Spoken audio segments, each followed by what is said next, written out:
Assalamu alaikum dear students. Today we are going to discuss Gauss law. So in Gauss law our main points will be as mentioned. What Gauss law provides us, on what factors electric flux of any closed surface enclosing charge actually depend. अब Gauss law में हम main ये दो point cover करेंगे कि ये दो result हमारे पास किससे ऑब्टेन होते हैं, गॉस लॉ से। कैसे, वो भी हम प्रूफ करेंगे। लेकिन याद रखना है कि गॉस लॉ में क्या प्रोवाइड करना है, गॉस लॉ में क्या प्रोवाइड कर रहा है। और सेकंड पॉइंट इज़ कि जब एक क्लोज सरफेस हो, ओपन सरफेस की नहीं, क्लोज सरफेस की बात करें कि जब क्लोज सरफेस हो तो उस केस में जब उस क्लोज सरफेस में चार्जेस इनक्लोज हों तो फ्लक्स क्या होगा, इलेक्ट्रिक फ्लक्स क्या होगा और किन फैक्टर्स पे डिपेंड करेगा। तो गॉस लॉ की डिफिनेशन देखते हैं। The net electric flux through any close surface is equal to the total charge q enclosed by the surface divided by the permittivity of free space. या अगर मैं direct mathematically ये कहूँ कि electric flux is equal to q by epsilon naught, मतलब कि अगर कोई भी क्लोज सरफेस हो हमारे पास, ये फॉर एग्जांपल क्लोज सरफेस एक स्फेयर मैं ले लेता हूँ, तो इन दिस केस मेरे पास जो इसके अंदर फॉर एग्जांपल कोई चार्जेस क्यू हैं, Q1 Q2 Q3, तो इन दैट केस जो फ्लक्स होगा मेरे पास वो हमेशा होगा Q बाय एप्सिलॉन नॉट, या capital Q mean all the charges, this capital Q represent total charges divided by epsilon not, और किसी भी फैक्टर पे ये डिपेंड नहीं करता। ये हमने अभी प्रूफ करना है, तो अभी डिटेल से इसको देखते हैं। अच्छा स्टूडेंट, तो गाजेस ने जो अपना काम किया वो किस पे किया, क्लोज सरफेस पे। क्या क्लोज सरफेस का इलेक्ट्रिक फ्लक्स मालूम किया। क्लोज सरफेस से मुराद कोई भी इस तरह का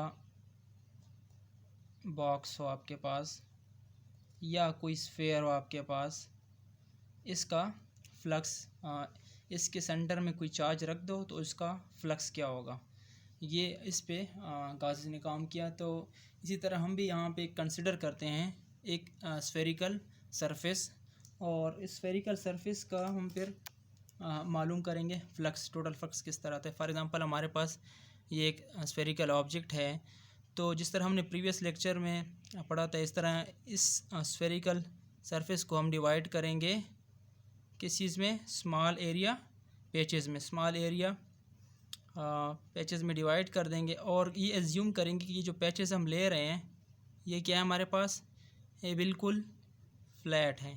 ये हमने फ्लैट इस तरह पूरे जो जितना भी एरिया हो गया सबको हमने यूं सरफेस को स्मॉल पैचेस में डिवाइड कर देना है। तो हम इस सरफेस के जो पैचेस होंगे इसको क्या नाम देंगे। इस तरह फॉर एग्जांपल हमारे पास स्फेयर है, इस पर डिफरेंट पैचेस हमने नाम दे दिए, और ये हमारे पास कितने हैं, n नंबर्स लेते हैं। ये हमारे पास काफ़ी ज़्यादा होंगे, कोई एक या दो नंबर्स में नहीं होंगे, ये काफ़ी ज़्यादा तादाद में हमारे पास होंगे। तो अब ये मेरे पास जो एरिया मैंने सपोज़ किया वो मेरे पास किस फॉर्म में होंगे, इसको मैं ऐसे लिखूँगा, डेल A1 डेल A2, मतलब ये स्मॉल पैचेस हमारे पास हैं, del A3 and so on del AN तक, ये मेरे पास स्मॉल पैचेस यूँ होंगे।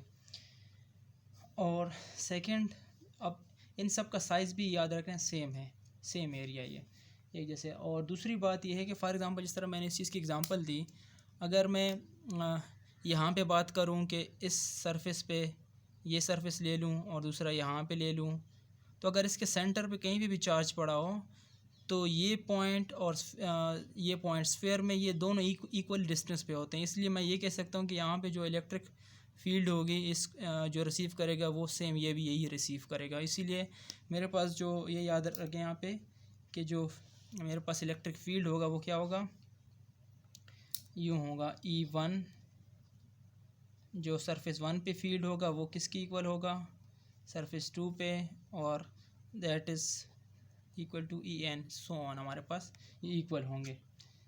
और फ्लक्स थ्रू अब फाइंड करते हैं कि ये जो फ्लक्स एरिया 1 है इसके थ्रू फ्लक्स कितना होगा।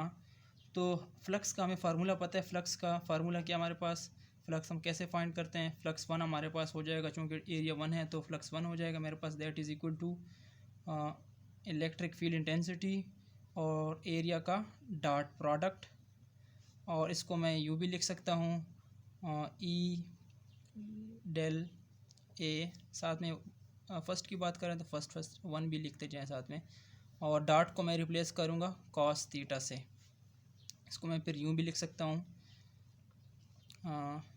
चूँकि ये दोनों देखें यहाँ पे, ये सरफेस और इलेक्ट्रिक फील्ड इसके डायरेक्शन दोनों सेम है, पैरेलल हैं।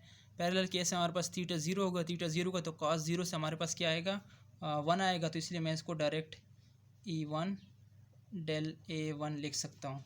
सिमिलरली जो फ्लक्स टू होगा वो मेरे पास किसकी इक्वल होगा, वो भी ऐसे ही मेरे पास ई टू डेल ए टू की इक्वल आएगा, एंड सो ऑन। मेरे पास फ्लक्स एन जो आएगा वो इक्वल होगा ई एन डेल ए एन।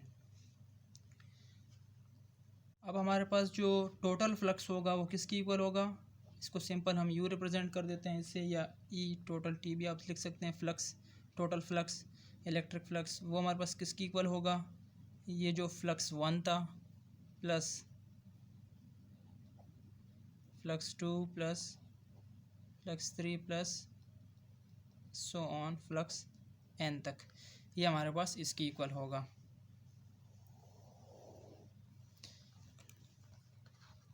अब देखिए यहाँ पे इसकी वैल्यूज पुट करते हैं, फ्लक्स किसकी इक्वल आएगा हमारे पास,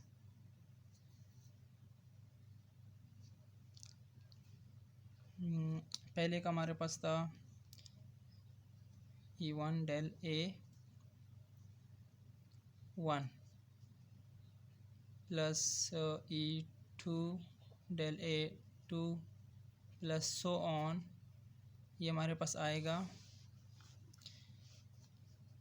ई N del A N.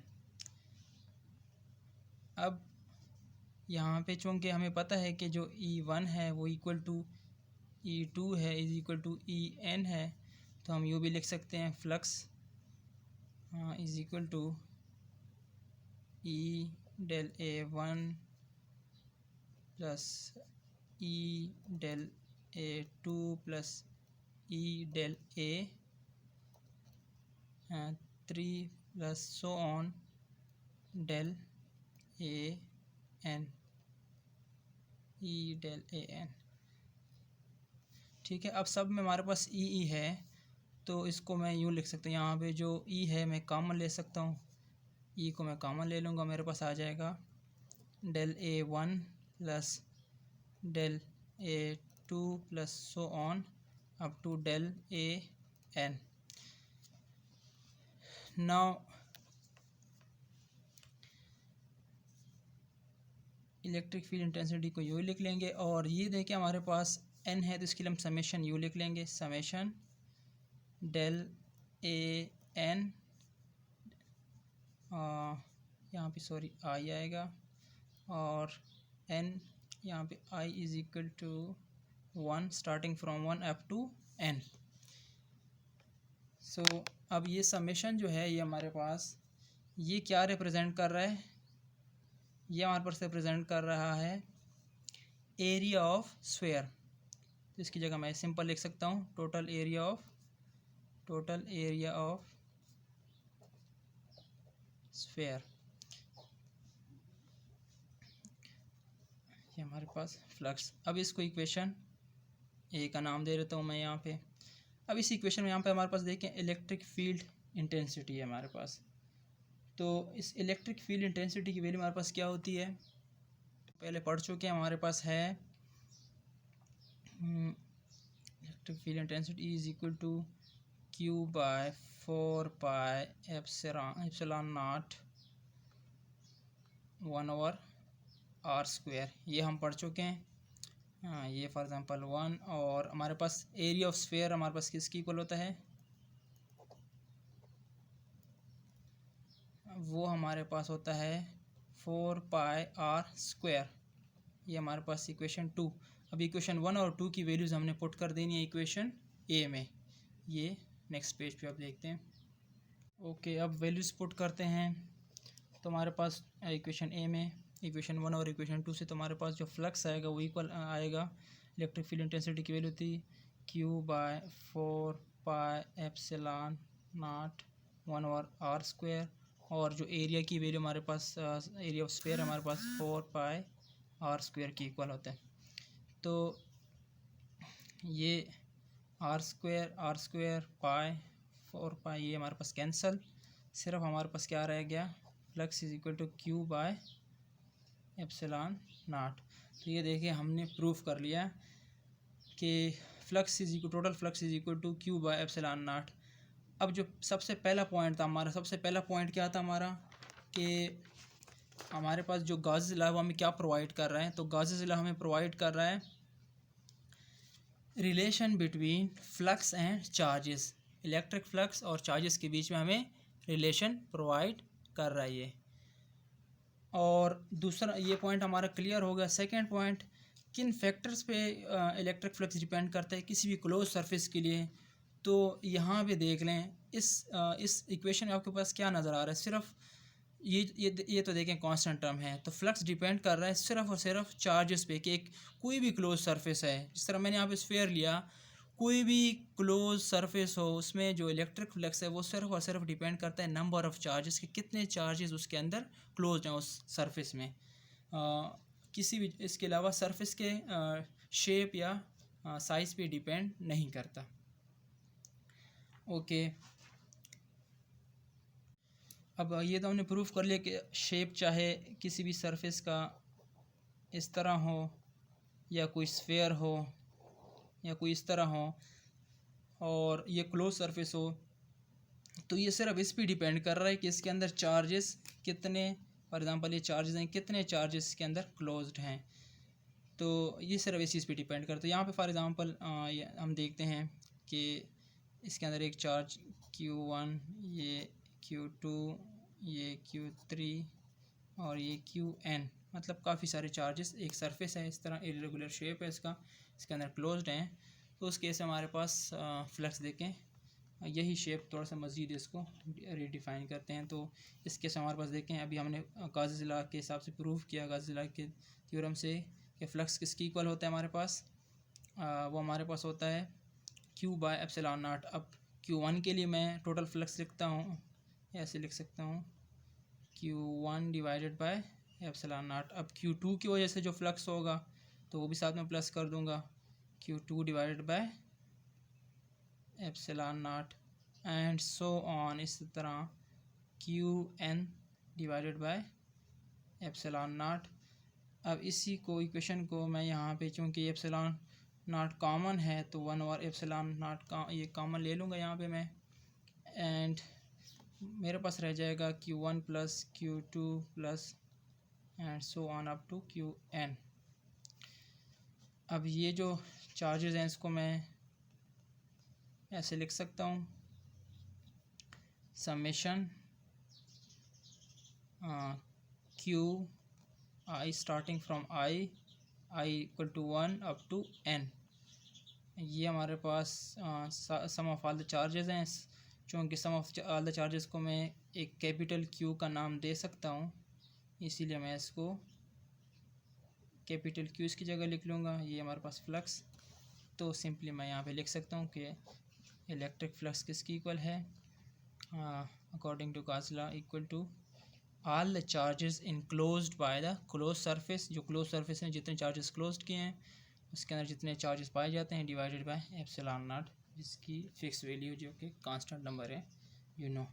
So thank you guys for watching and do not forget to subscribe my channel Discover Concept।